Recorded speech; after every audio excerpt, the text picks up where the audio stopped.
Hey, good morning, Malik.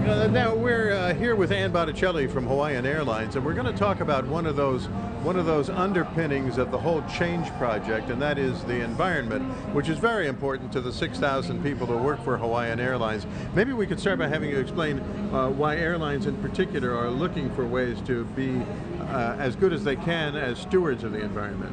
Well, sure. I think everybody knows that we burn a lot of jet fuel, bringing people hither and yon and between the islands, and we're conscious of that. And so for quite some time now at Hawaiian, we have made every attempt we can to reduce the kind of fuel that we burn. We've lightened our loads on the plane. We've given our pilots iPads so that they can chart the most fuel-efficient course and figure out a way to avoid turbulence.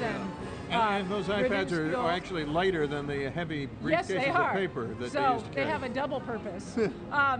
And so we're conscious of that, but we're also conscious that, you know, here in Hawaii in particular, our economy is based on tourism, like it or not, for the foreseeable future.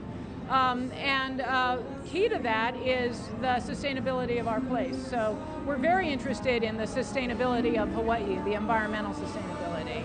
And that's a whole collection of nonprofits that are among the charities and other groups that we were talking about today. You know, coincidentally, there's actually a conference going on today that Hawaiian and several of your arch rivals are working together to take part in. That's right. There's a sustainable carbon conference down at the Capitol, right, where I'm going right after this. And we are one of the sponsors of that conference, and we will be on a panel over there. One of our folks will be on a panel. One way of saving we hadn't talked about yet that several airlines are starting to, I sort of say experiment with, but some of them have just decided to do it, is biofuels. Is Hawaiian doing any of that?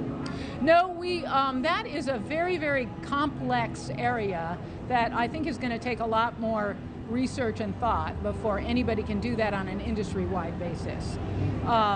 So we haven't dipped into that yet, but sustainable alternative fuels is something that we are investigating like any other. Yeah, it sounds like you're watching it to see what works and what doesn't and so on. Yeah, and you know, we don't have a common pumping system at the airport or anything like that, but I think that is, and you'll find people who go down to the conference today will find out that that's very much something that is on the radar of the industry.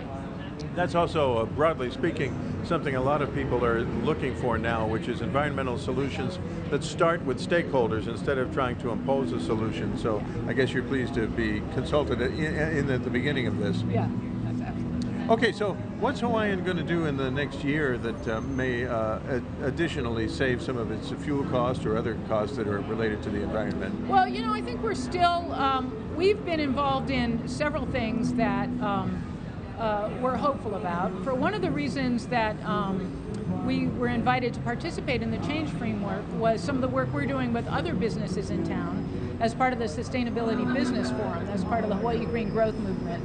And that is, we piloted a carbon offset market experiment with the Nature Conservancy. They've got some land in Kona. They've got koa growing on that land. And at some point in the near future, they're going to go out into the voluntary carbon market and see if they can't create a scalable carbon offset market industry for Hawaii. Okay, another possible solution that we can watch for you, and we will. And we'll have more sunrise for you in a moment.